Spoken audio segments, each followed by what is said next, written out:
অপু বিশ্বাসকে কাঁদিয়ে এবার কন্যা সন্তান দিয়ে চমক দেখালেন শবনম ইয়াসমিন বুবলি।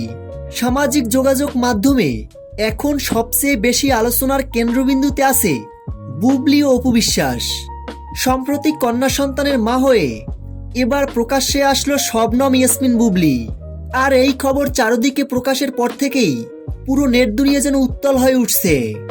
কেউ এই বিষয়টিকে আনন্দের খবর হিসেবে দেখছেন, আবার কেউ বলছেন ব্যক্তিগত বিষয় নিয়ে এমন আলোচনা করা উচিত নয়। তবে থেমে নেই সোশ্যাল মিডিয়ার ঝড়। ফেসবুক, ইউটিউব আর টিকটক এই সকল প্ল্যাটফর্মে শুধু একটি আলোচনা, বুবলি কি এবার অপু বিশ্বাসের থেকে এক ধাপ এগিয়ে গেলেন? অনেকে মজা করে লিখছেন অপু বিশ্বাসকে হারিয়ে এবার 2-1 এগিয়ে বুবলি। আবার কেউ কেউ প্রশ্ন তুলছেন এখন অপু বিশ্বাসের কি পাল্টা চমক আসবে? বাংলাদেশের চলচ্চিত্র জগতে এই দুই তারকার নাম বহু বছর ধরেই আলোচনায় রয়েছে। প্রিয় দর্শক মণ্ডলী, পুরো বিষয়টি জুড়ে আপনাদের মতামত কমেন্ট বক্সে কমেন্ট করে জানিয়ে দিন।